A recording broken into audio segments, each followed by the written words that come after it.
Have you ever been in one of those important conversations where you feel like you're just talking past each other? Or maybe you've wondered why changing the culture of a place, an office, a community, is so difficult?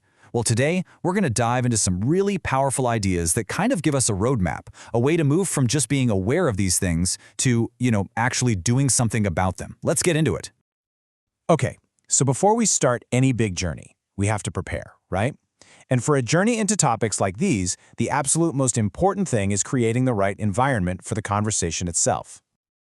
This quote right here, it just gets to the heart of a huge shift in thinking, this idea of moving from a safe space to a brave space. It comes from Dr. Dietra Hawkins, and the whole point is that real growth, well, it doesn't always feel comfortable or safe. The quote says it all. We have the right to start somewhere, to not have it all figured out. But we also have the responsibility to really look at what we think we know. It's basically permission to be imperfect as long as we're all in on learning together. All right, so now that we've kind of set the stage for how we're going to talk, let's get into the what. We're going to start by unpacking those invisible norms, the standards that shape our workplaces and our communities, a lot of times without us even realizing it's happening. So this is a foundational concept, and it's really crucial to get that this isn't about blaming any one person. The best way to think about it is like it's the operating system running in the background of a computer. It's a set of cultural norms that just become the default for how things get done, and they're often unnamed and unchosen. And as the source material points out, this operating system can pop up in any organization no matter who's actually in charge. So yeah, the first step is to make these invisible norms visible. This slide gives a perfect example from Tema Okuns' work. On one side, you've got power hoarding. Think of a place where information is kept top secret and all the big decisions come from the very top.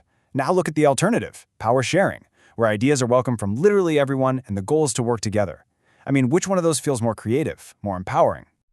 Let's look at another one. Fear of open conflict. Oh man, we've all seen this. It's when being polite is way more important than being honest, where everyone's so afraid of discomfort that real, useful feedback never gets shared, and those tiny little problems just fester until they become huge ones.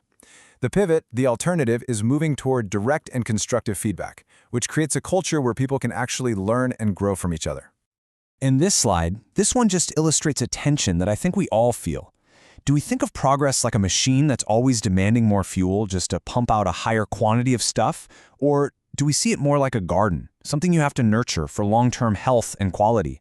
It really makes you stop and think about the true cost of growth, on people, on relationships, and to maybe focus on creating something that can actually last.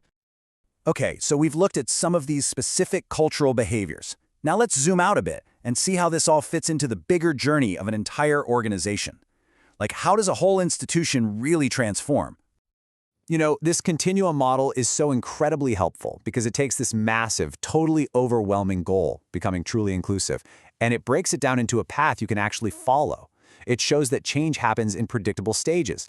So an organization might start out with some symbolic changes, which is great, but the real deep work, that comes later with structural change, where you're actually reshaping the very foundations.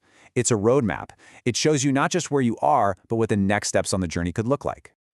So, we have this big picture journey for an institution, but how does that connect back to us, to you and me? Let's zoom back in and look at the personal tools we can use in our day-to-day lives that can help drive that bigger change. This is such a critical distinction.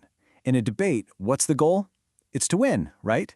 You're listening for the flaws in what the other person is saying so you can attack them. But in a dialogue, the goal is totally different. The goal is to understand. It's collaborative. You're not trying to prove you're right, you're trying to find common ground and maybe, just maybe, come up with a better solution than either of you had at the start. This right here is the foundation for real change.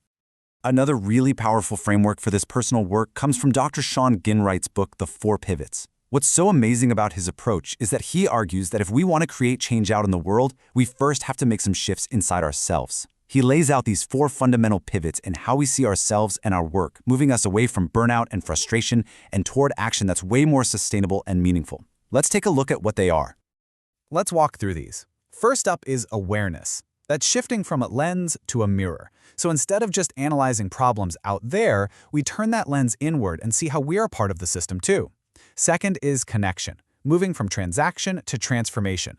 This is all about building deep, real relationships, not just networking to get ahead. Third is vision, pivoting from problem to possibility.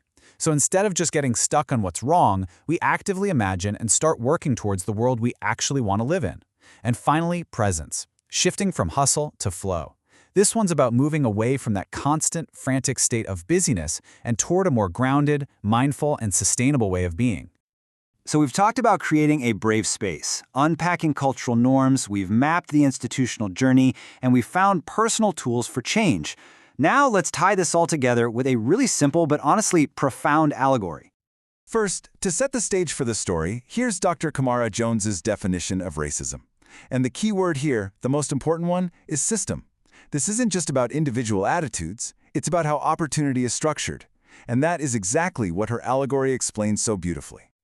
Okay, so imagine a gardener, and she has two big flower boxes. She also has seeds for both red flowers and pink flowers. Now, in one box, she puts this rich, fertile, amazing soil. In the other box, she uses poor, rocky soil. Then she plants the red seeds in the rich soil, and she plants the pink seeds in the rocky soil. So, what happens? Well, obviously, the red flowers thrive. They grow tall, they're vibrant, but the pink flowers, they're weak and stunted. Now, the gardener could look at them and say, "See, I knew it. Red flowers are just better." But we know the truth, right? The difference was never in the seeds. It was in the soil they were planted in. And that right there brings us to the final and most essential question. In this whole story, the gardener represents the systems and the institutions that have the power to act, to control the resources, to change the soil. So as we wrap this up, the question for all of us is this: who is the gardener in our own communities, in our workplaces, in our society? And maybe even more importantly, what is our role? How can we start tending the soil to make sure it's rich and fertile for everyone,